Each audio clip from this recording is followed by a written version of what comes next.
हरे कृष्ण. तर आज आपण भगवद्गीतेच्या 13व्या अध्यायाचं महात्म्य वाचणार आहोत.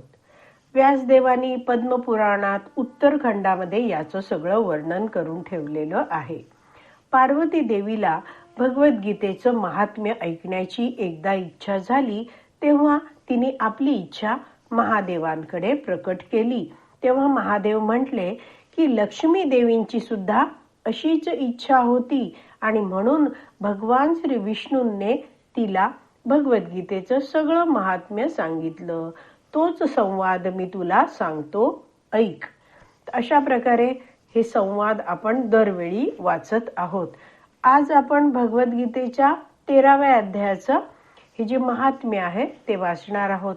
तर दरवेळी आपण हे असं का वाचतो? कारण असे हा अध्याय भगवद्गीतेचा वेगळा नवीन अध्याय सुरू होण्याच्या आधी जर आपण असं हे त्या अध्यायाचं महात्म्य वाचलं तर आपण तो अध्याय जास्त लक्षपूर्वक वाचू, त्याचा अभ्यास करू शकू. तर सुरू करूया आपण 13व्या अध्यायाच्या महात्म्याचं वाचन. श्री महादेव पार्वती देवीस म्हणाले, हे देवी, आता भगवद्गीतेच्या 13व्या अध्यायाचे महात्म्य ऐक, ज्याच्या श्रवणामुळे तुला नक्कीच आनंद प्राप्त होईल. दक्षिण दिशेकडे हरिहरपूर नावाचे एक अतिशय सुंदर नगर आहे, ज्या नगराच्या बाजूने तुंगभद्रा नदी वाहते. याच नदीच्या किनाऱ्यावर हरिहर भगवंतांचे सुंदर मंदिर आहे आणि या भगवंतांच्या दर्शनामुळे सगळ्यांचं कल्याण होत आहे. तर याच नगरामध्ये हरी दीक्षित नावाचा एक क्षत्रिय ब्राह्मण राहत होता. तो ब्राह्मण अतिशय नम्र आणि साधं जीवन जगणारा होता. तो अतिशय बुद्धिमान आणि विद्वान होता. मात्र त्याची पत्नी स्वभावाने चांगली नव्हती. तिचं नाव होतं दुराचारा. तर दुराचारा या शब्दाचा अर्थच असा आहे की अयोग्य वर्तन करणारी, अयोग्य आचरण करणारी. तर अशी ही जी दुराचारा पत्नी आहे या हरी ब्राह्मणाची, ती नेहमीच आपल्या पतीला शिवीगाळ करायची. त्याच्याशी तिने कधीच शरीर संबंध सुद्धा ठेवलेला नव्हता. परंतु स्वतःची काम वासना भागवण्यासाठी ही दुराचारा अनेक साऱ्या पुरुषांचा संग करत होती. आपल्या पतीच्या मित्रांशीही तिचं आचरण कधीच नीट नव्हतं. तिला अनेक सारी व्यसनं होती. विविध प्रकारचे नशापान ती करत असे. तर अशी ही जी दुराचारा आहे, तिने बघितलं की आपल्या घराच्या आसपास म्हणजे त्या नगरामधलं लोकसंख्या आहे ती वाढायला लागली आहे आणि शांतपणे तिला आपल्या या विविध प्रियकरांबरोबर संग करायचा होता आणि त्यामुळे तिने जवळच्याच वनात एक झोपडी बांधून घेतली, जिथे ती आपल्या वेगवेगळ्या प्रियकरांना भेटू शकत असे. तर एका रात्री ही जी दुराचारा आहे ती वनामध्ये त्या झोपडीत गेली. काम वासनेने ती अतिशय व्याकुळ झाली होती आणि तिला वाटलं होतं की तिचा एखादा प्रियकर तिची तिथे वाट बघत असेल. मात्र तिला तिथे कुणीच दिसलं नाही. कुणीतरी आपल्याला आज भेटायला हवं, आपली काम वासना त्याने आज पूर्ण करायला हवी असं तिला वाटत होतं आणि त्यामुळे ती वनात इकडे तिकडे फिरायला लागली, जेणेकरून तिला कोणीतरी भेटेल. पण इतका वेळ ती फिरली पण तिला कोणीच भेटलं नाही. तर तिची इंद्रिय, मन आहे ते पूर्णपणे व्याकुळ झालं आणि ती भ्रमित झाली, दुःखी झाली आणि मोठमोठ्याने विलाप करायला लागली, रडायला लागली. तर तिच्या या अरण्यातील, वनातील रडण्याचा आवाज ऐकून झोपलेला एक वाघ होता तो जागा झाला आणि तो तिच्या दिशेने येऊ लागला. तर आता वाघ चालतो आहे, तर पावलांचा आवाज होतो, वनात झाडांची पानं पडलेली असतात, सुकलेली असतात, तर त्याचे आवाज यायला लागले. तर ही जी दुराचार आहे, ज्या मनात विचार आला की आपली जी काम वासना आहे ती भागवण्यासाठी कुणी प्रियकर येत आहे, त्यामुळे ती उत्सुकतेने बघायला लागली. ताबडतोब उठून ती उभी राहिली, पण समोर पाहते तर काय, अकराळ विक्राळ वाघ तिला खाण्यासाठी पुढे पुढे येत होता. ती लगेच त्या वाघाला म्हणाली, थांब, तू मला मारण्यासाठी इथे का आला आहेस ते आधी मला सांग, माझ्या प्रश्नाचं आधी उत्तर दे. त्यावेळी तो वाघ हसला आणि तिच्याशी बोलायला लागला.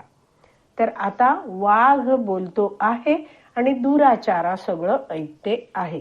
वाचूया. दक्षिणेमध्ये मलअपहा नावाची नदी आहे. त्या नदीच्या काठावर मुनिपर्ण नावाचे नगर आहे. तिथे पंचलिंग नावाचे शिवलिंग आहे.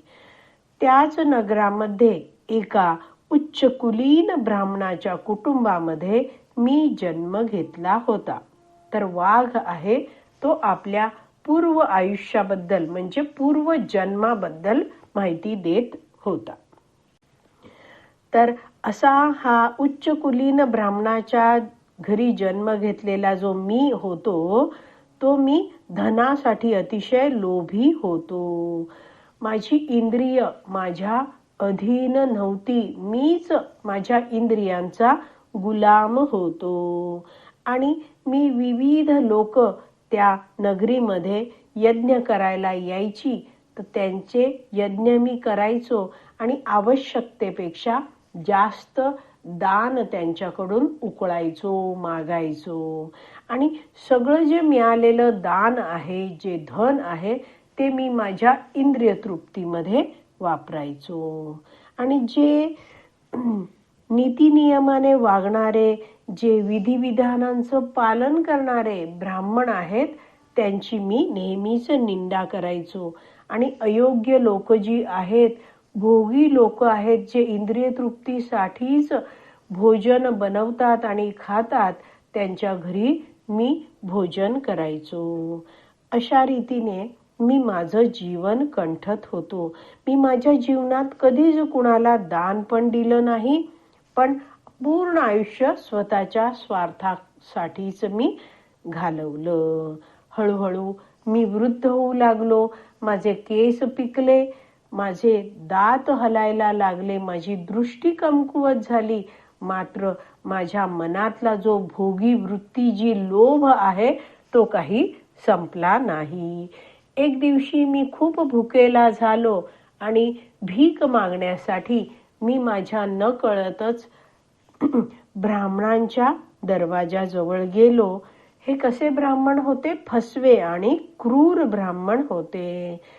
मला बघताच त्यांनी आपले कुत्रे माझ्या अंगावर सोडले. ते कुत्रे धावत धावत माझ्याजवळ आले आणि माझ्या शरीराला विविध ठिकाणी चावायला लागले.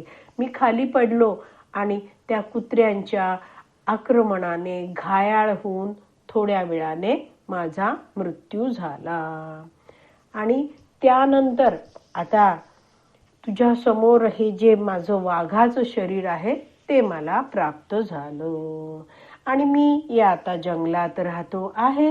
पण मी इथे राहून कोणत्याही सज्जन व्यक्तीला त्रास देत नाही, कारण सौभाग्याने मला माझा आधीचा जन्म आहे त्याचं सगळं स्मरण आहे. मी फक्त इथे येणारे जे पापी पुरुष आहेत किंवा तुझ्यासारख्या ज्या वाईट वागणुकीच्या स्त्रिया आहेत, त्यांनाच मी खातो. अशा प्रकारे वाघाने आपलं पूर्व जन्माबद्दल सगळं सांगितलं या दुराचाराला. आणि तो पुढे आला आणि त्याने या दुराचाराला बाईला खाऊन टाकलं. तर अशा प्रकारे दुराचाराचा मृत्यू झाला. आणि त्यानंतर यमदूतांनी तिला तिच्या पापकर्माचं फळ म्हणून नरकामध्ये टाकलं. मलमूत्र विष्ठेने भरलेल्या नरकामध्ये तिला बराच काळ राहायला लागलं. विविध साऱ्या प्रकारची पाप केल्यामुळे तिला विविध प्रकारच्या नरकामध्ये टाकलं जात होतं. तिला रवरव नावाच्या नरकामध्ये काही काळ टाकलं, नंतर दहनान नावाच्या नरकामध्ये टाकलं. अशा प्रकारे अनेक साऱ्या नारकीय यातना भोगल्यानंतर तिला या पृथ्वीवर चांडाळणीचा जन्म घ्यावा लागला. तर आपण या गोष्टीवरून जाणू शकतो की व्यक्ती जो पाप करतो आहे तर नरकात त्याला त्या पापाचं फळ भोगायला लागतं आहे. मात्र पाप करण्याची वृत्ती आहे ती काही नष्ट होत नाहीये. आणि म्हणूनच ही पूर्वजन्मीची जी दुराचारा होती, इतका बराच काळ ती नरकामध्ये राहिली, तरीही तिची पाप करण्याची वृत्ती आहे ती काही संपली नाही. तिला आता चांडाळणीचा जन्म मिळाला होता आणि ती पुन्हा पूर्वजन्माच्या संस्कारानुसार पापकर्मामध्ये संलग्न झाली. अनेक सारी वाईट कर्म केली, अनेक सारे रोग तिला लागले, रोगग्रस्त झाली, टीबी झाला, पूर्ण क्षय रोगाने शरीर खराब होऊन गेलं. तर अशी ही जी चांडाळीन आहे, जी अतिशय रोगग्रस्त झाली आहे, ती हरिहरपूर नावाच्या नगरीमध्ये आली, जिथे पार्वती देवीचं मंदिर होतं. जंबका देवी नावाने ते प्रसिद्ध होतं. तर तिथे वासुदेव नावाचे एक भक्त रोज भगवद्गीतेच्या 13व्या अध्यायाच्या श्लोकांचं पठण करत असायचे. तर तिथे ती आली, ती तिथे बसली आणि तिच्या कानावर हे भगवद्गीतेचे 13व्या अध्यायाचे श्लोक पडले. तिने शांतपणे ते सगळे ऐकले आणि मग तिने या मंदिराजवळच आपला मुक्काम ठोकला. रोज ते भक्त, वासुदेव भक्त आहेत ते यायचे आणि 13व्या अध्यायाचं पठण करायचे. तर भगवद्गीतेचे ते श्लोक ऐकून ही जी चांडाळीन आहे ती त्या श्लोकांकडे आकर्षित झाली आणि रोज ते श्लोक ती ध्यानपूर्वक, लक्षपूर्वक ऐकायला लागली. हळूहळू ती सर्व पापांतून मुक्त झाली आणि तिने लवकरच आपल्या शरीराचा त्याग केला. आणि तिला ह्या अशा शुद्धीकरणामुळे, भक्ताच्या संगामुळे, भगवद्गीतेचं श्रवणम केल्यामुळे तिला चतुर्भुज रूप प्राप्त झालं आणि ती वैकुंठाला गेली. तर अशा प्रकारे महादेवांनी पार्वतीला या 13व्या अध्यायाचं महात्म्य सांगितलं आहे. तर आपण सुद्धा आज विराम देऊया. पद्मपुराण की जय, श्रील व्यासदेव की जय. हरी बोल.